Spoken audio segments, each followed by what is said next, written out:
Welcome to Angular Physics again. आज हम बात करते हैं जेई मेंस 2025 22 शिफ्ट 2 के पेपर की। राइट, इवनिंग शिफ्ट में पेपर आया था। पेपर मॉर्निंग शिफ्ट से थोड़ा सा मुझे मॉडरेट लेवल का लगा है। मॉर्निंग शिफ्ट वाला इजी टू मॉडरेट था, लेकिन ये मॉडरेट टू डिफिकल्ट है बच्चों के लिए थोड़ा सा, ठीक है, क्योंकि थोड़े से क्वेश्चन अच्छे पूछे गए, मतलब as compare to morning shift. Right, तो पेपर का एनालिसिस भी करेंगे और साथ में पेपर क्वेश्चन के सॉल्यूशंस भी करेंगे। पहला क्वेश्चन आपकी स्क्रीन पे है, फटाफट से स्टार्ट करते हैं विदाउट वेस्टिंग एनी टाइम। तो कर लेते हैं स्टार्ट फटाफट से। तो पहला क्वेश्चन क्या दिया गया है, ध्यान से देखें। पहले क्वेश्चन में बोला गया है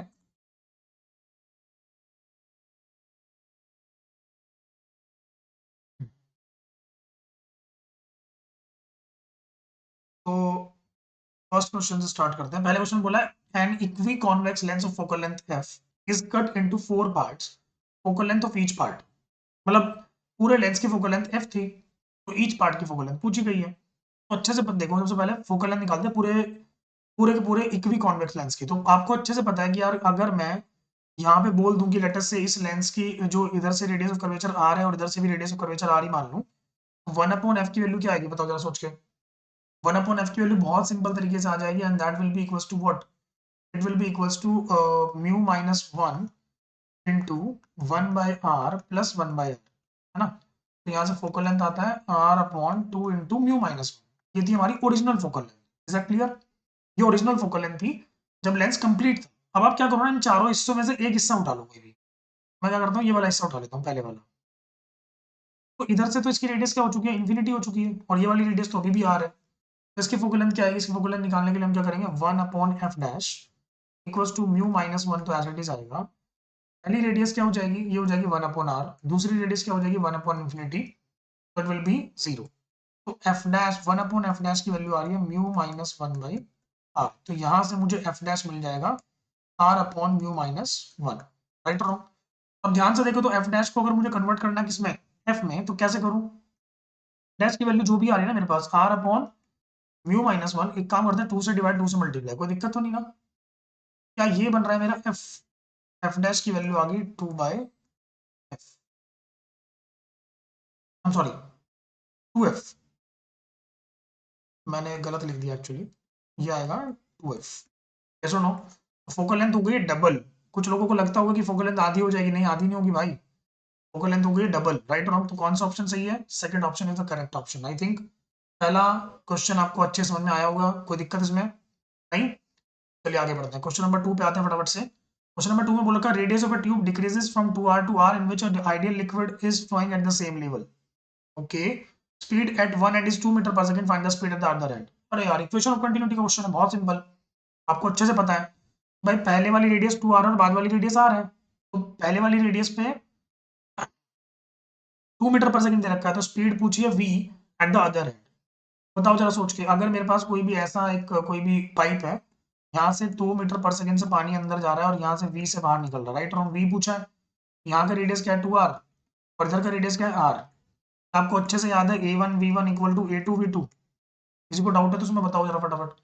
a1 कितना हो जाएगा भाई, a1 हो जाएगा पाई इंटू 2r का होल स्क्वायर इंटू v हो गया 2। दूसरा एरिया कितना हो जाएगा, pi r square into v, pi से पाई खत्म, 4r² into 2 equals to r² into v. मेरे हिसाब से आर स्क्वायर से आर स्क्वायर छम्मा छम्मा हो गया, वी की वैल्यू आ गई 8 मीटर पर सेकंड। इसमें कोई दिक्कत होनी नहीं चाहिए, कुछ भी सोचना नहीं है, दोबारा सोचना भी नहीं है इस बारे में। बहुत ही सिंपल क्वेश्चन। राइट, इसको मैं पहले वाले क्वेश्चन को मैं रेटिंग देता हूँ कि 10 में से अगर हम रेट करना स्टार्ट करें पहले वाले क्वेश्चन को, तो मैं रेटिंग दे रहा हूँ कि it this question is almost of level 6 out of 10। दूसरे वाले क्वेश्चन को मैं रेटिंग देता हूँ, it is almost 3 out of 10। बहुत ही आसान था। Next, dimensional formula of capacitance is. Dimensional formula of capacitance अगर निकालना है तो इसको ना सबसे बढ़िया तरीके से हम जहाँ पे यूज कर सकते हैं, मतलब जहाँ से निकाल सकते हैं, वो क्या होता है हमारे लिए। आपको अच्छे से पता है कि हमारी एनर्जी जो होती है, एनर्जी उसको half of Q² by C बोलते हैं, है ना। एनर्जी की डायमेंशन आराम से पता लग जाएगी और Q की भी पता लग जाएगी। राइट, तो C की डायमेंशन क्या आ जाएगी, Q² बाई U। टू को छोड़ दो, तो भाई चार्ज है ना, चार्ज को लिखते हैं AT, तो A2T2 हो जाएगा ये। और एनर्जी क्या होता है याद करो, एनर्जी आपने रट रखा होगा मेरे हिसाब से, M1L2T-2, ये बन जाएगा M-1 L-2 T4A2, ऐसा कुछ मेरा आंसर आ रहा है। चेक करते हैं कौन सा ऑप्शन है। M-1L-2 T4A2, ऐसा कौन सा है? मेरे हिसाब से आंसर आ रहा है थर्ड ऑप्शन। अरे हाँ है ना। इसको भी मैं रेट करता हूँ ऑलमोस्ट 4/10। मैंने इसको इतने नंबर क्यों दिए, क्योंकि एक्चुअली कैपेसिटेंस का डायमेंशन निकालने के लिए बच्चे थोड़े कंफ्यूज हो जाते हैं ना? तो थोड़ा बहुत टाइम लग जाता है इसमें, राइट। नेक्स्ट क्वेश्चन देखें। नेक्स्ट क्वेश्चन में बोल रखा है proton is moving with uniform velocity of 2 × 10⁸ meter per second in uniform magnetic field and electric field which are perpendicular to each other. Electric field is switched off when the proton moves in a circular path of radius 1.6 × 10⁻⁵ metre. Magnetic field बतानी है। अरे यार बहुत बढ़िया। तो radius का formula आपको अच्छे से पता है, mv/qb होता है। बहुत बढ़िया। तो अगर ध्यान से देखो रेडियस मुझे गिवन है 1.6 × 10⁻⁵ इक्वल्स टू मास कितना है? प्रोटॉन का मास होता है 1.67 ही मान लो इंटू 10⁻27 kg। वेलोसिटी आपको गिवन है 2 × 10⁸ 2, दैट इज 1.6 × 10⁻⁻19 होता है, और मैग्नेटिक फील्ड आपको निकालनी है, राइट रॉन्ग? 1.6 से 1.6 तो खत्म हो गया ऑलमोस्ट। अरे हाँ है ना। तो मैग्नेटिक फील्ड जो आएगी वो कितनी आएगी, ध्यान से देखो, 2 × 10⁻−19 अपॉन 10⁻−19 इंटू 1.6 × 10⁻⁵। तो देखो सॉरी 1.6 खत्म नहीं होगा, आई एम सॉरी, ठीक है ना, 1.6 नहीं होगा खत्म। क्या खत्म हो जाएगा, ध्यान से देखो, ये 10⁻−19 से 10⁻−19 खत्म, और ये हो जाएगा b इक्वल्स टू आ जाएगा 20/16 इंटू 10⁻+5, है ना। तो 4 4 जा 4 5 जा, तो b की वैल्यू लगभग आ रही है 1 point, I think it is 25 into 10⁻5। तो अप्रोक्सीमेटली देख लीजिए कौन सा आंसर आ रहा है। लगभग 1.25 इंटू 10⁻5 ऑलमोस्ट मेरे पास सेकंड ऑप्शन आ रहा है। मुझे लगता है यही आंसर होगा, है ना। तो कुछ भी दिक्कत होगी, देखो एक आधी चीज अगर मैं मिस कर देता हूँ तो प्लीज मुझे कमेंट्स में बता दीजिएगा। इस क्वेश्चन को मैं रेट कर रहा हूँ 6/10। बढ़िया क्वेश्चन था, ठीक है, कैलकुलेटिव था थोड़ा। ये क्वेश्चन, इसमें बोला गया है कंडक्टिंग सर्कुलर रिंग है जो कांस्टेंट वेलोसिटी से चल रही है यूनिफॉर्म मैग्नेटिक फील्ड में, करेक्ट ग्राफ बताना है। तो देखो ग्राफ अगर मैं इसका पता लगाना चाहूँ तो जुगाड़ से पता लगा सकता हूँ, है ना। जुगाड़ से कैसे, सोच के देखो, हमें क्या करना है, हमें ना एक सर्कल आगे जा रहा है, मतलब आगे बढ़ रहा है, तो आप ऐसा मान के चलो कि ये हमारी कोई मैग्नेटिक फील्ड है, राइट। इसमें सर्कल एंटर हो गया, सर्कल पूरा एंटर नहीं हुआ, राइट। ये मान लो सर्कल का सेंटर है। तो आप देखो, बताओ मुझे, बताओ सर्कल की ये क्या है, ये रेडियस है पूरी, है ना। तो लेट अस से इतना पार्ट एंटर हो गया मैग्नेटिक फील्ड में, इतना पार्ट कितना होगा, वीटी होगा ना, क्योंकि वी वेलोसिटी चल रहा है और टी टाइम में कितना अंदर चला जाएगा, वीटी अंदर चला जाएगा, राइट और रॉन्ग। ठीक है भाई, तो ये वाला पार्ट कितना बचा, इस वाले पार्ट को मान लेते हैं थोड़ी देर के लिए एक्स। ये रेडियस क्या है हमारी, आर।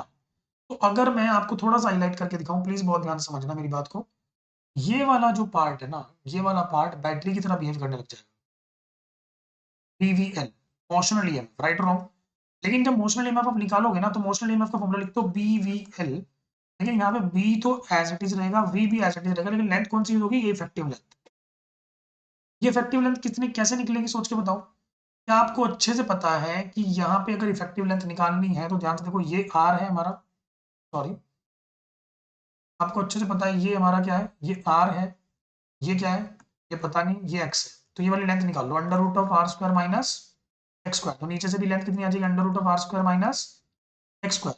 तो क्या इस लेंथ को मैं लिख दूं 2 × √r² minus x square. EMF इतना आ गया, तो ईएमएफ आ गया 2bv √r² minus x square. This is an equation of ellipse, this is an equation of ellipse. अगर आप x की वैल्यू को फाइंड आउट करना चाहो तो x की वैल्यू क्या होगी, it will B r minus VT, r minus VT, क्योंकि टोटल रेट डिस्टेंस r था, उसमें से आधा पार्ट आपने वीटी को बोल दिया, तो इधर वाले पार्ट को आप क्या बोलोगे, r माइनस वीटी ही बोलोगे ना, इसी को मैंने x बोला था। तो it is an kind of equation of ellipse. तो इलिप्स बनेगी, पहले जब ये एंटर होगा तो ईएमएफ आएगा, जब एंटर होके अंदर चलता रहेगा तो कोई ईएमएफ नहीं आएगा, और जब बाहर निकलेगा तब भी ईएमएफ आएगा नेगेटिव। तो कौन सा ऑप्शन दिख रहा है आपको, मेरे हिसाब से फर्स्ट ऑप्शन करेक्ट होगा, this will be the right option, I think so, right और रॉन्ग, इसमें कोई दिक्कत होनी नहीं चाहिए। तो इसको रेट करते हैं, ये बढ़िया क्वेश्चन था, तो मेरे हिसाब से इसको रेट करना चाहिए मैं 8/10। मेंस लेवल का क्वेश्चन बन सकता है, राइट। आगे बढ़ते हैं। Displacement of a particle moving under the action of a force, find the value of b if the work done by the force is 0। अरे भाई ऐसा question, work done equal to f dot d होता है ना, work done को 0 put कर दो, तो मतलब दोनों का डॉट प्रोडक्ट करवाओ, इक्वल टू 0 कर दो। अरे यार डॉट प्रोडक्ट में क्या होता है बताओ जल्दी फटाफट। डॉट प्रोडक्ट में बहुत सिंपल होता है, आई वाले की मल्टीप्लाई आई वाले में, जे वाले की मल्टीप्लाई जे वाले में, के वाले की मल्टीप्लाई के वाले में। तो टू वन जा two, plus b into one b, plus one into one one equal to zero. तो बी इक्वल टू कितना आ गया -3। कुछ करने की जरूरत ही नहीं हुई यार। थर्ड ऑप्शन, इसको तो मैं रेट करूंगा सिर्फ 3 नंबर 10 में से, है ना। आगे बढ़ते हैं। क्वेश्चन नंबर 7 देखें एक बार फटाफट। इसमें बोल रखा है in a series LCR circuit the maximum amplitude of the current is I naught when the resistance is R. ठीक है भाई, तो एलसीआर सर्किट मैक्सिमम एम्पलीट्यूड बोल रखा है, करंट मैक्सिमम कब होता है जब वी बाय आर हो जाता है, मतलब जब इंपीडेंस इक्वल टू आर हो जाता है रेजोनेंस कंडीशन में। उन्होंने पूछा मैक्सिमम एम्पलीट्यूड कितना होगा अगर रेजिस्टेंस को आर बाय टू करते हैं। तो नया करंट आएगा V upon R by two, current आ जाएगा two into V by R को हमने क्या बोला आई नॉट बोला है ना, तो it is two I naught, तो मतलब डबल हो गया हमारा current, right wrong. It will be what, it will be two I naught. I think इसमें समझ में आना चाहिए। इसको भी मैं रेट करूंगा 4/10। ठीक है भाई, बहुत ही सिंपल। क्वेश्चन नंबर 8 भाई, स्टेटमेंट बेस्ड क्वेश्चन है। बोल रखा है fringe width of the red light is more than fringe width of the violet light. Check कर लेते हैं। आपको अच्छे से पता है, आपको अच्छे से पता है कि रेड लाइट के लिए ये रेड लाइट लिखते हैं यहाँ पे, ये यहाँ पे लिखते हैं वॉयलेट लाइट। ठीक है ना। आपको अच्छे से पता है कि वॉयलेट लाइट का वेवलेंथ कम होता है, रेड लाइट का वेवलेंथ ज्यादा होता है। अरे हाँ है ना, बहुत बढ़िया। जिसका वेवलेंथ ज्यादा, क्या बीटा का फॉर्मूला होता है wavelength lambda D by d, मतलब fringe width equal to lambda D by d. Lambda ज्यादा तो beta is proportional to lambda आ रहा है, लैम्डा जिसका ज्यादा उसका बीटा भी ज्यादा, तो रेड लाइट का ही ज्यादा होगा। पहले स्टेटमेंट हमारा करेक्ट हो गया। दूसरा स्टेटमेंट देखते हैं, fringe width is directly proportional to the wavelength of the light used. बहुत बढ़िया यार, तो ये हमने बताया अभी भी है ना। तो दोनों स्टेटमेंट्स करेक्ट हैं, यस और नो। मेरे हिसाब से सेकंड ऑप्शन आएगा, both statements are correct, yes और नो। इसको मैं नंबर देता हूँ almost 4/10। Next, for non vibrating diatomic gas has adiabatic constant of gamma 1। अच्छा, अगर मतलब हम वाइब्रेशंस को कंसीडर ना करें तो गामा 1 आ रहा है, राइट रॉन्ग। तो गामा के फॉर्मूला आपको याद है क्या? गामा होता है 1+2/f, यस और नो। तो अगर देखो डायटोमिक गैस का डिग्री ऑफ फ्रीडम होता है 5, तो अगर हम गामा 1 निकालें तो गामा 1 आ जाएगा 1+2/5, दैट विल बी 7/5। तो it is gamma 1 equals to कितना आ रहा है, इट इज 1.4। अरे हाँ है ना। गामा 2 कैलकुलेट करते हैं, 1+2/f, डिग्री ऑफ फ्रीडम कितना हो जाएगा? अगर मैं वाइब्रेशन भी मानने लगूँ तो 2 डिग्री ऑफ फ्रीडम और बढ़ जाएंगे, 7 हो जाएंगे। तो कितना हो जाएगा 9/7, 7 1 जा 7, 2 बचे, 7 3 जा, तो आएगा लगभग कितना, नहीं 7 2 जा चलेगा, 7 2 जा 14, देन 6, देन 7 8 जा 1.28 ऑलमोस्ट आ रहा है। Gamma 1 is greater than gamma 2। ये क्वेश्चन थोड़ा सा अच्छा होता है, कभी कई बार बच्चे फंस जाते हैं, तो 6/10, 6 नंबर मिलेंगे इसको 10 में से, राइट। अरे भाई फरमाइश, यही फरमाइश रहती है बच्चों की, ऐसा क्वेश्चन क्यों नहीं आया सर। ध्यान से देखो, आ गया भाई। फोर्स एफ दे रखी है, एफ वेक्टर दे रखा है आपको। अरे हाँ है ना, एफ वेक्टर क्या है, act on the point whose position vector दे रखा है, टॉर्क बतानी है। टॉर्क इक्वल टू क्या होता है बेटा, आर क्रॉस एफ होता है। तो क्या कर रहे हैं, डिटर्मिनेंट बना लें क्या। आर वेक्टर लिख लीजिए पहले, पहले आई कैप जे कैप के कैप। आर वेक्टर कितना है भाई, 2 -3 + 7, और फोर्स वेक्टर 1 2 -3। सॉल्व करते हैं, टॉर्क वेक्टर इक्वल्स टू, पहले आई कैप लिखेंगे, मल्टीप्लाई कर लेते हैं, कितना आ जाएगा -3 9 -14 माइनस जे कैप। उसके बाद इसको सॉल्व कर लेते हैं, 2 3 -6 -7 प्लस के कैप को हटा दो, 2 2 4 4 + 3 7। तो भाई टॉर्क वेक्टर मेरे हिसाब से आ रहा है -5 आई कैप प्लस का 13 जे कैप प्लस का 7 के कैप।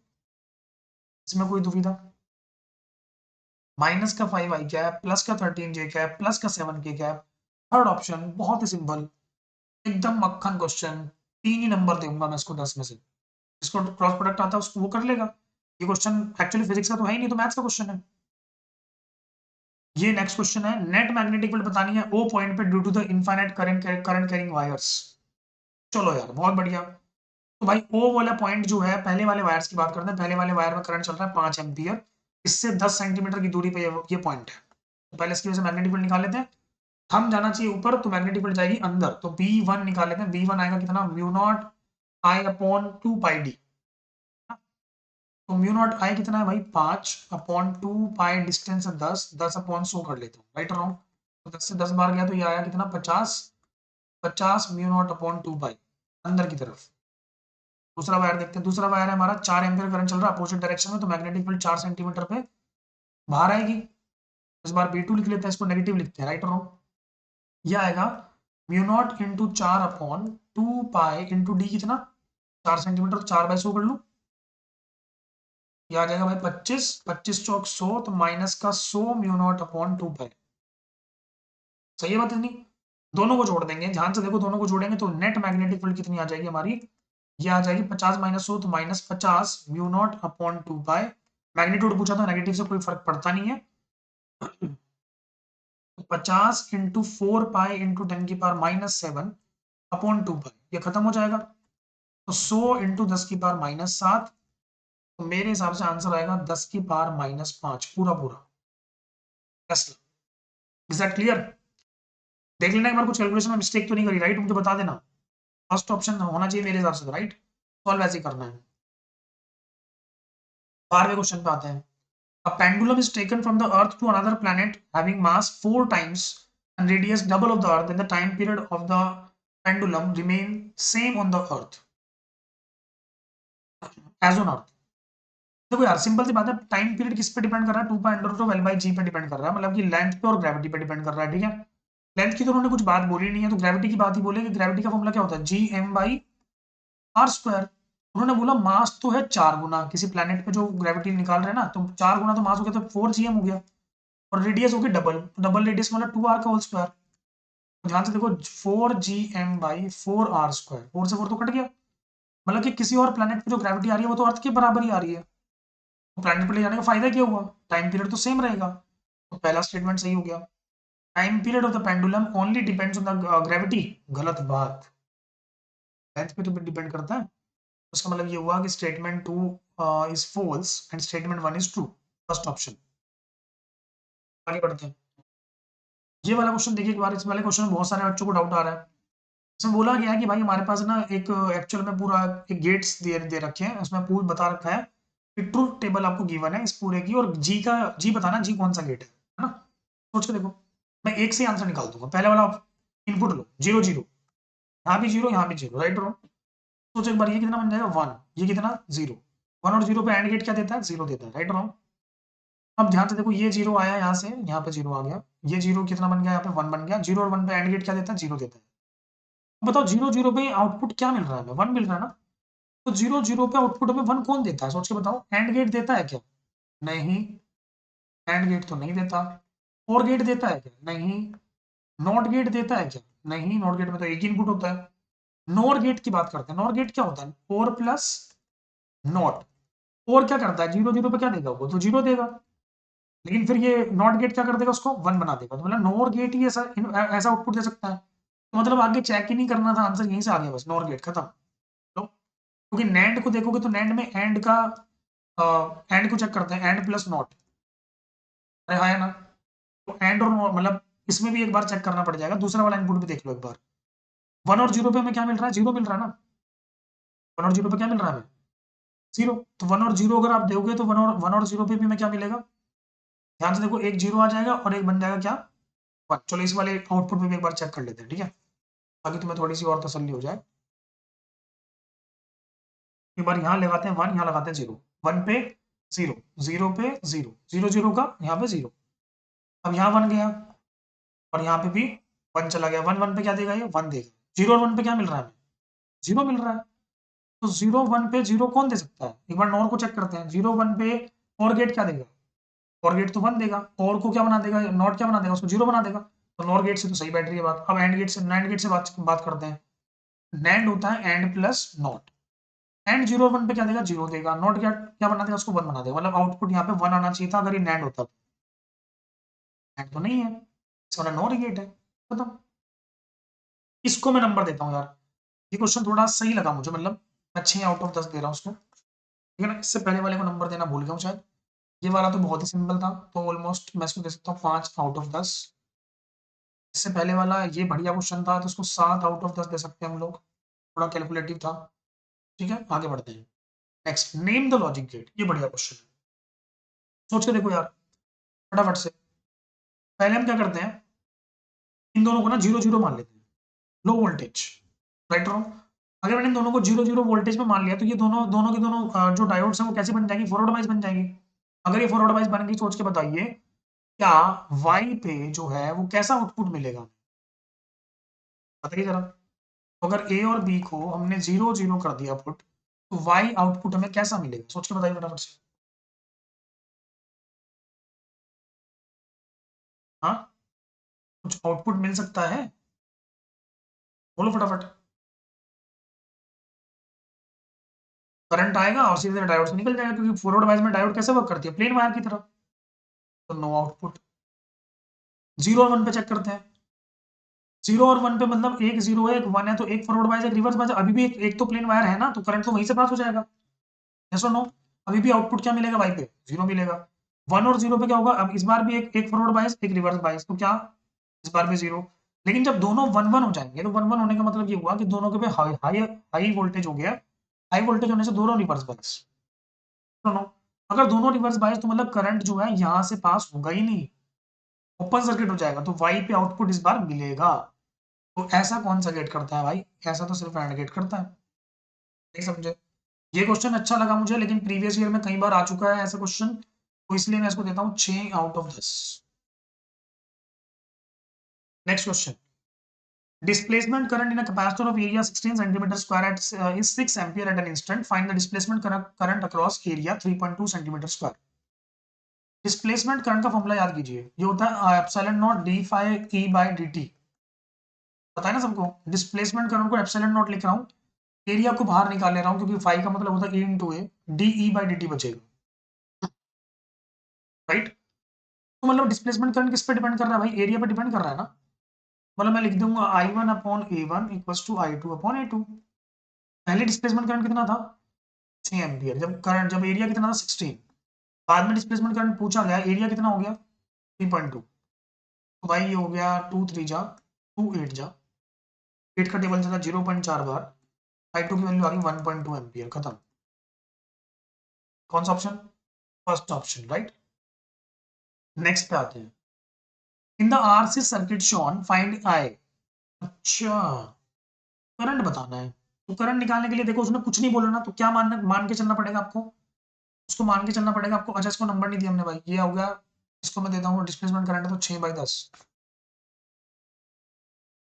आरसी सर्किट में जब कुछ नहीं बोले तो कौन सी स्टेट माननी है, स्टेडी स्टेट। स्टेडी स्टेट में कैपेसिटर कैसे वर्क करता है, ओपन सर्किट की तरह, तो इसको हटा दो, इसको ओपन कर दो, इसको ओपन कर दो, पीछे वाला सारा सर्किट बेकार हो गया, कोई फायदा नहीं होगा, राइट रॉन्ग। अब सिर्फ इसको सॉल्व करना है, ये भी हटा दो। बताइए आर और आर दोनों किसमें, सीरीज में, है ना, तो कितना हो जाएगा 2R। ये 2R और ये वाला आर किसमें, पैरेलल में, तो ये आर और पीछे वाला 2R पैरेलल में, कितना हो जाएगा बताओ, 2R/3, क्योंकि 2R into R upon 2R plus R, तो आंसर कितना आ गया 2R/। मुझे लग रहा है इसमें कोई दिक्कत नहीं होनी चाहिए, तो यहाँ तक का सर्किट सॉल्व हो गया, इसका आंसर आ चुका 2R/3। अब 2R/3 और आर किसमें आ गया, सीरीज में, है ना, तो कितना हो गया बताओ, ये हो गया 2R/3 plus R, that is 2R/3 plus R, it will be 5R/3। ठीक है, ये भी सर्किट ये भी खत्म हो गया। अब जो 5R/3 और जो आर बच रहा है वो किसमें है, पैरेलल में, तो 5R/3 इंटू आर और 5R/3 प्लस आर, ये बन रहा है 5R² 3 अपॉन 8R/3, 3 से 3 खत्म, 5R/8 will be the answer for this resistance also, right और रॉन्ग। अब जो ये लास्ट वाला आंसर आया, ये इस लास्ट रेजिस्टेंस के साथ किसमें होगा, सीरीज में, तो आर को उसके साथ जोड़ दो, तो आर इफेक्टिव कितना आ जाएगा 13R/8, ये आर इफेक्टिव आ गया हमारा। करंट पूछा, करंट क्या होता है, we upon are effective 13R/8, तो 8V/13R मेरे हिसाब से थर्ड ऑप्शन आ जाएगा। थोड़ा अच्छा था क्वेश्चन, मतलब बच्चे घबरा सकते हैं इसमें, तो 8 दे देता हूँ उस नंबर को, 8 भी ज़्यादा दे दिया मैंने, ज़्यादा इज्जत दे दी एक्चुअली इसको, 7 नंबर देते हैं, ठीक है। ठीक है, नेक्स्ट, एक ग्लास स्लैब है भाई, रिफ्रैक्टिव इंडेक्स 1.44 है, coated with a thin film of refractive index mu f equal to 2. The minimum thickness of the film so that maximum transmission of the green light of wavelength this incident normally takes place. इस question को सबसे ज्यादा number दूंगा, मैं मानता हूँ ये 8 out of 10 है, क्योंकि थिन फिल्म इंटरफेरेंस बच्चे छोड़ के जाते हैं बहुत बहुत बार। तो भाई ग्लास है, ग्लास के ऊपर ना एक थिन फिल्म है, यहाँ पे ध्यान से देखो। वो पूछ रहा है कि इसको ट्रांसमिट करवाना है, ये म्यू फिल्म की जो म्यू दे रखा है वो 2 दे रखा है आपको, राइट रॉन्ग। और आपको बोल रखा है कि भाई यहाँ पे लाइट आ रही है, इंसिडेंट नॉर्मली हुई है और उसको ट्रांसमिट होना है, ठीक है ना। तो करना क्या है इसमें, बहुत सिंपल सी बात है, थिन फिल्म इंटरफेरेंस का फॉर्मूला आपको याद होना चाहिए, 2 mu T equals to N lambda. 2 into mu किसका यूज करूंगा मैं, फिल्म का। 2 इंटू थिकनेस हमें निकालनी है, और वो क्योंकि वो मिनिमम थिकनेस पूछ रहा है हमसे, तो एन की वैल्यू 1 यूज कर लूंगा, क्योंकि आपको पता है मैक्सिमाज के लिए एन लैम्डा के लिए एन की वैल्यू 1 यूज कर लेंगे, ठीक है ना। तो लैम्डा कितना है, 5000 इंटू 10⁻10 आ गया। 5/4 into 10⁻7, so it is almost 1.25 into 10⁻7, so it is almost 0.125 in micrometer। कौन सा ऑप्शन है, थर्ड ऑप्शन। बहुत सिंपल। लेकिन प्लीज मैं बोल रहा हूँ फिर से, थिन फिल्म इंटरफेरेंस पढ़ के जरूर जाइए क्वेश्चन पेपर में। नेक्स्ट बताइए, क्वेश्चन देखने में बहुत टफ लग रहा है, लेकिन है बहुत ही आसान। क्या बोला गया इसमें, इसमें बोला गया for the electric dipole shown in the figure the electric field and the electric potential are E naught V naught at a distance R. ये ई नॉट वी नॉट जो है ये डाइपोल के लिए कैसे पॉइंट्स है, एक्सियल पॉइंट्स, राइट और wrong. Then what is the electric field and electric potential at a distance of equatorial plane at distance of 2r। देखो पोटेंशियल तो इक्वेटोरियल प्लेन पे 0 ही होती है, बात तो गारंटेड है। ये तो ये वाला ऑप्शन तो एलिमिनेट हो गया, ठीक है भाई। बात करते हैं कि यार इक्वेटोरियल पॉइंट पे पहले एक्सियल पॉइंट पे ई नॉट लिखते हैं, ई नॉट की वैल्यू क्या होगी, 2 kp/r³, ठीक है। अब इक्वेटोरियल पॉइंट पे निकालते हैं, इक्वेटोरियल पॉइंट पे क्या होता है, kp/2r का whole cube, that will be kp/8r³।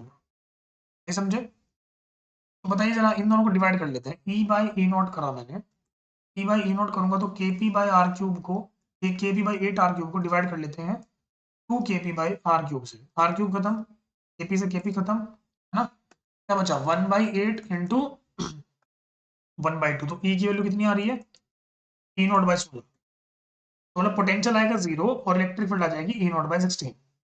बहुत सिंपल। मेरे हिसाब से 5 नंबर बस। कुछ दिक्कत है इसमें, बोलो फटाफट यार। बहुत ही गजब। 21 पे आते हैं।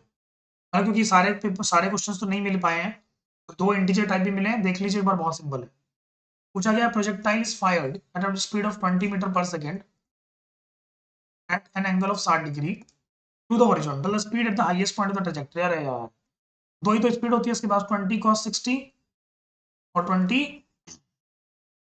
sin 60।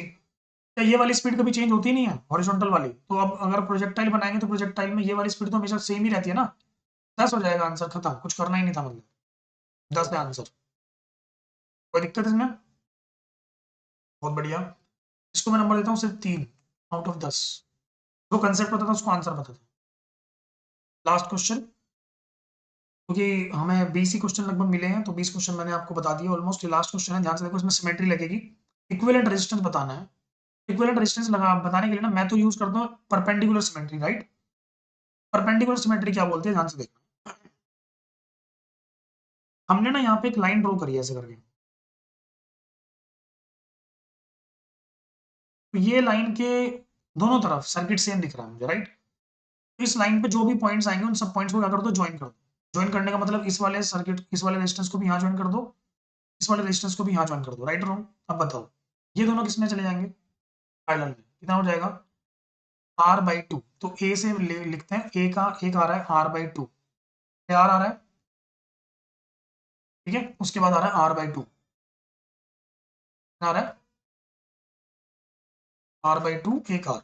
ये भी हो गया, और इन दोनों का मैंने लिख दिया r/2, कोई दिक्कत, ठीक है भाई। अब इनको देखो एक बार ध्यान से, ये दोनों किसमें आ रहे हैं, ये भी दोनों पैरेलल में है,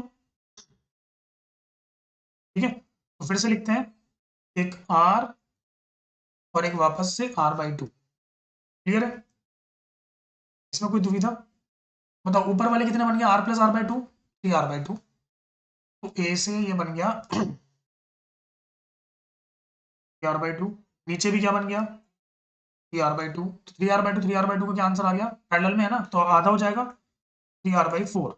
अब लेफ्ट वाला सर्किट सोल्व हो गया ना, कुछ भी नहीं करना, 2 से मल्टीप्लाई कर दो बस।